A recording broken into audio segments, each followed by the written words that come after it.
Menjejaki kegemilangan Islam di pantai timur Afrika, membawa jejak Rasul ke Kepulauan Zanzibar, 76 km dari Dar es Salaam, Tanzania.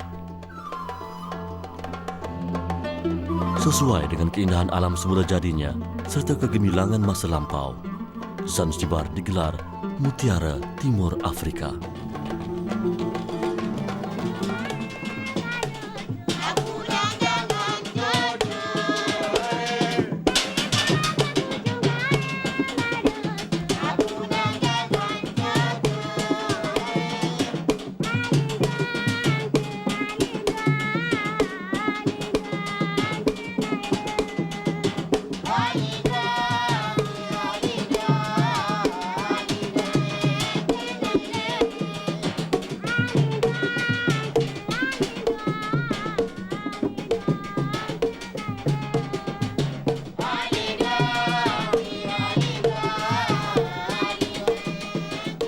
Zanzibar terbentuk daripada dua pulau utama, iaitu Unguja dan Pemba.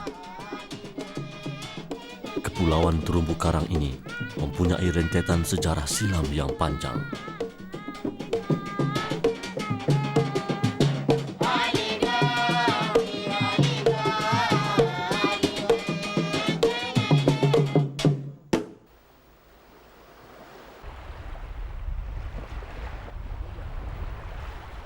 Nelayan dan lautan begitu sinonim dengan Zanzibar. Sejak kurun ke-15, Zanzibar telah menjadi sebuah kuasa lautan yang disegani di sebelah timur benua Afrika. Menurut sejarahnya, Zanzibar pernah menjadi pusat perdagangan utama bagi perdagangan hamba, gading, emas dan cengkeh. Ketika itu, pesisir pantai timur Afrika menjadi pusat perdagangan manusia yang membabitkan jutaan pribumi Afrika untuk dijadikan hamba. Zanzibar dan beberapa pelabuhan lain seperti Kilwa, Mombasa, Bagamoyo dan Tanga menjadi tumpuan pedagang hamba dari Arab dan Eropah. Kedatangan masyarakat Arab dari Oman dan Parsi telah menjadikan pulau ini pelabuhan masyhur lagi kaya dengan pelbagai jenis perdagangan serta menjalinkan hubungan dengan kuasa Eropah, India dan China.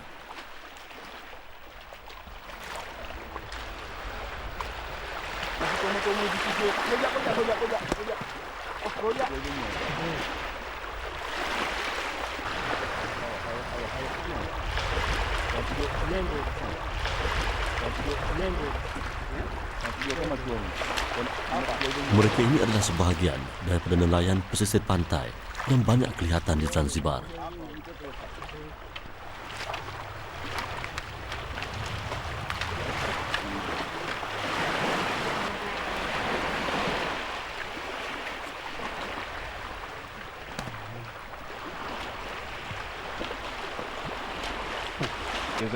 Rezeki diperolehi daripada ikan-ikan yang mudah diperoleh di tepi pantai dan dijual di pasar berdekatan.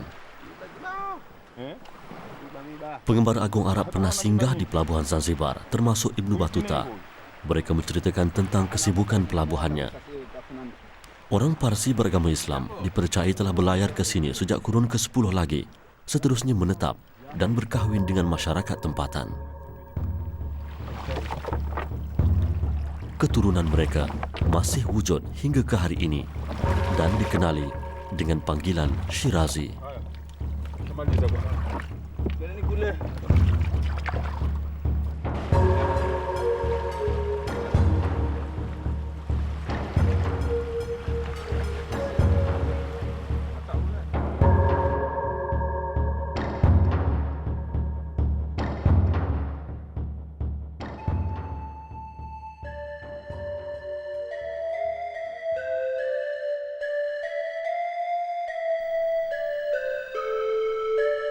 Bangunan usang ini menjadi kebanggaan penduduk tempatan.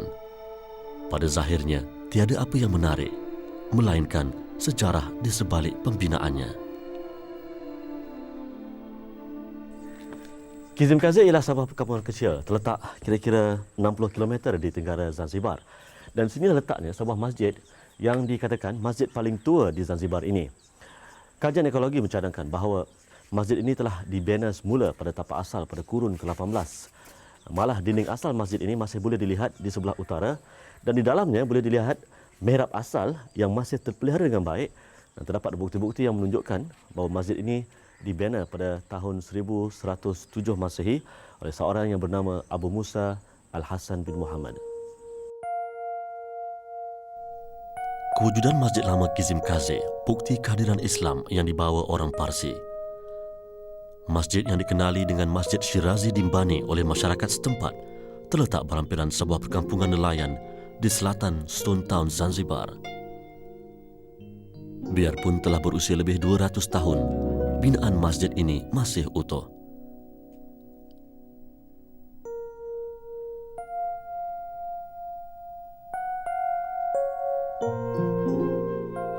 Ayat suci Al-Quran berkhad khufi menghiasi dinding bahagian depan serta sekeliling bahagian mihrab masjid. Ia dipercayai mihrab asal yang dibina oleh Syekh Abu Musa Hasan bin Muhammad. Osman Use Kizim Kazi berusia 70 tahun siap masjid ini. Menurutnya, perigi tua yang terletak bersebelahan dengan masjid banyak jasanya kepada penduduk kampung. Airnya tidak sekadar untuk kegunaan bagi jemaah berwuduk, malah menjadi sumber air bersih untuk kegunaan harian oleh penduduk sekitar Kizim Kazi hingga kini.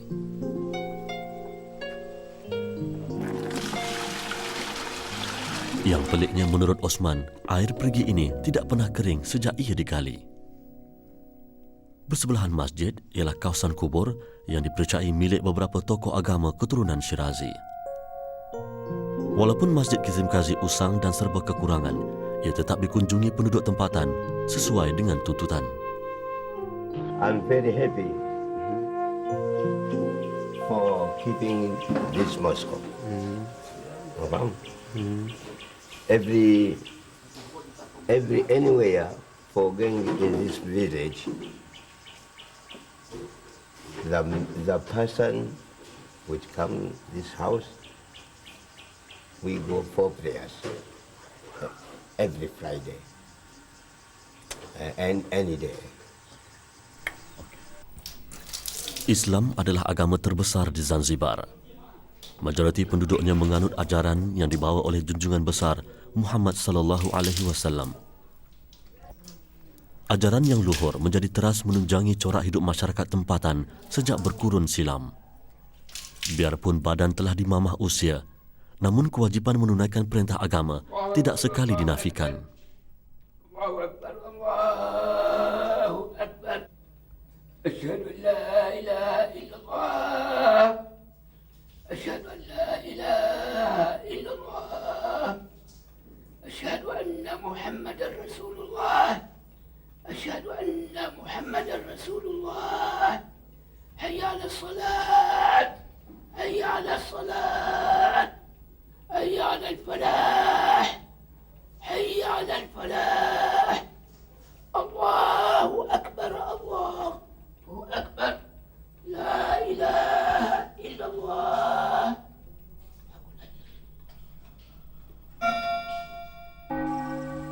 Suara Bilal melaungkan azan mengajak manusia mengabdikan diri kepada Allah.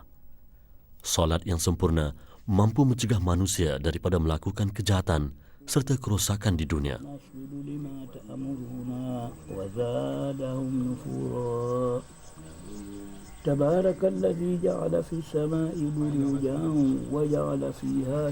Sembahyang dan amalan lain bukan sekadar ibadah zahir, malah ia mampu mendidik jiwa manusia agar sentiasa patuh dengan perintah Yang Maha Kuasa.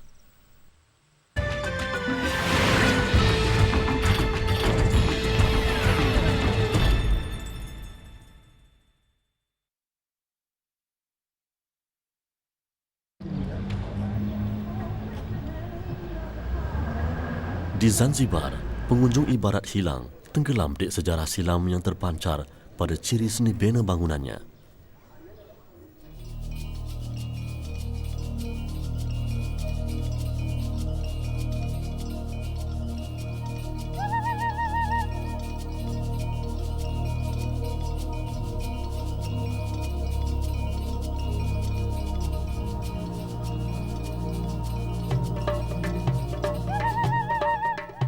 Inilah Stone Town atau Bandar Batu. Deretan rumah dan kedai bercirikan seni bena Timur Tengah serta di bawahnya terdapat jalan-jalan sempit menjadikannya sebuah penempatan yang cukup klasik. Bandar dalam kota ini masih kekal seperti asalnya, biarpun kegemilangannya sudah beratus tahun berlalu.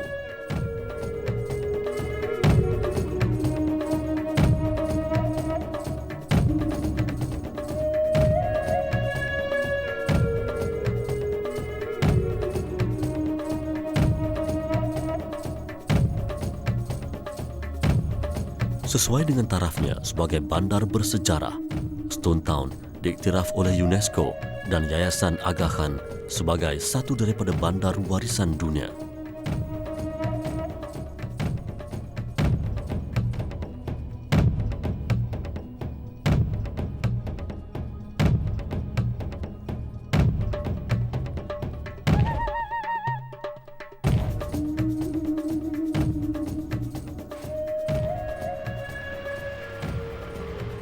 Stone Town mengembalikan kenangan silam terhadap kemasyhuran Sultan Said bin Sultan, pengasas kerajaan Oman dan Zanzibar yang memerintah antara 1832 hingga 1856. Bermula selepas itu, Zanzibar muncul sebagai kuasa lautan besar menguasai laluan perdagangan sepanjang pantai timur Afrika. 100 tahun selepas itu, Kesultanan Zanzibar digulingkan oleh sekumpulan pemberontak yang mengambil alih tampuk pemerintahan. Hari ini Zanzibar menjadi sebahagian daripada Republik Tanzania.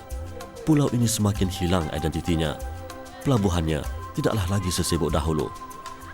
Stone Town tidak lebih daripada sebuah bandar pelancongan yang bergantung hidup kepada kedatangan pengunjung luar. Penduduk kembali kepada pekerjaan tradisional seperti nelayan atau menjalankan perniagaan kecilan untuk menyara kehidupan. Kami disapa seorang penduduk tempatan, bekas siswazah Universitas Gajah Mada Indonesia. Dia tertarik dengan kewujudan Universiti Islam di Malaysia. Tetapi kalau negara Malaysia juga bantu buka atau ganti mahasiswa Muslim dari sini ke sana ke sini lebih baik dan bagus.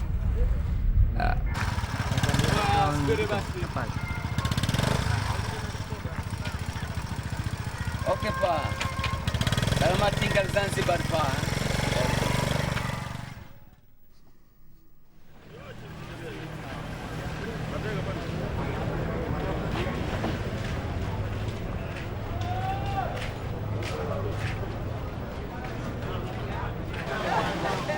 Ini ialah Pasar Lama Zanzibar, sebuah tempat tumpuan penduduk tempatan untuk memperolehi keperluan harian.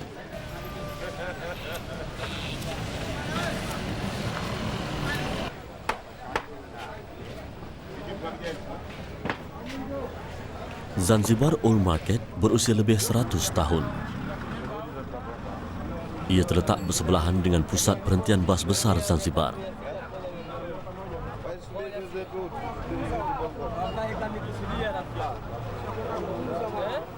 Pasar ini sentiasa sibuk dengan kegiatan manusia.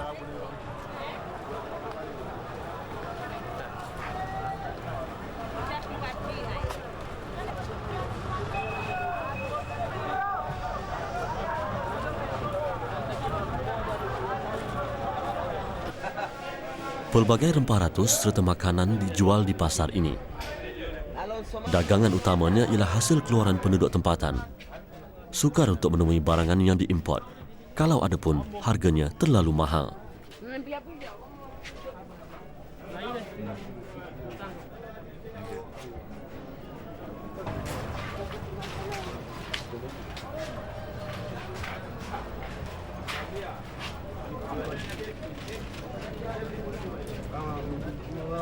Kuala Lumpur.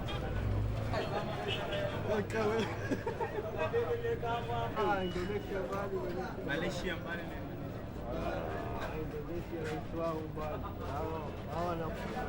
Kebanjiran pelancong luar membawa bersama budaya masing-masing dikuatiri semakin mempengaruhi cara hidup tempatan. Bagaimanapun tidak semudah itu untuk mengubah cara hidup penduduk pribumi ini. Walaupun diakui ada yang dihanyutkan budaya kurang sihat yang dibawa masa orang asing, iman dan amal masih menjadi benteng efektif menjauhkan kemungkaran.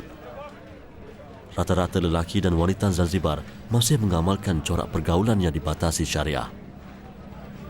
Islam mengajar tentang kebaikan. Muhammad sallallahu alaihi wasallam, junjungan besar dan nabi terakhir, mengajar umatnya supaya menjauhi kemungkaran dengan melakukan kebaikan. Moga-moga kebaikan itu boleh mencegah kemungkaran.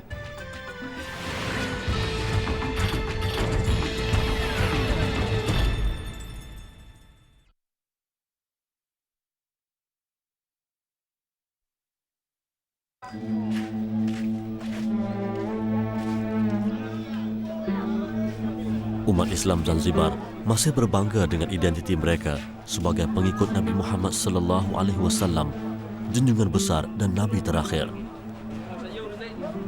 Majoriti premis perniagaan mereka diletakkan papan tanda melambangkan bulan dan bintang. Kehadiran kru jejak Rasul begitu disenangi. Mereka menganggap Malaysia sebuah negara Islam yang maju.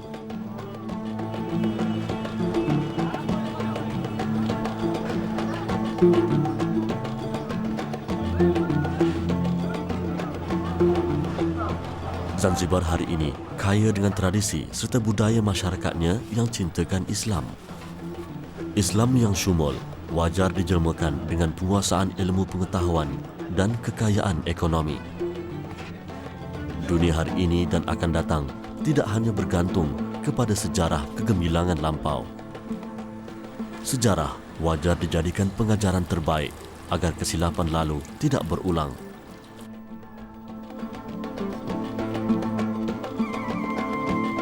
Inilah Zanzibar, pulau yang menyimpan 1001 catatan pahit manis perjuangan umat Islam.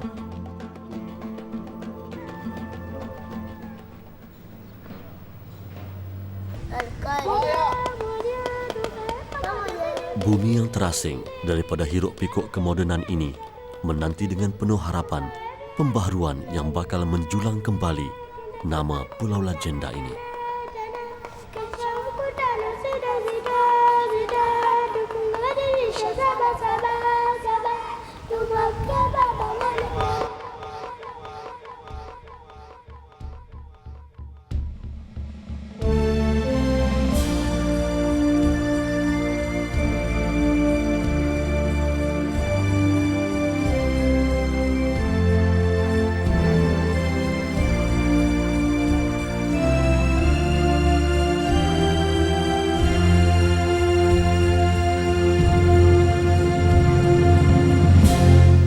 Pengembaraan jejak Rasul di Tanzania berakhir di sini.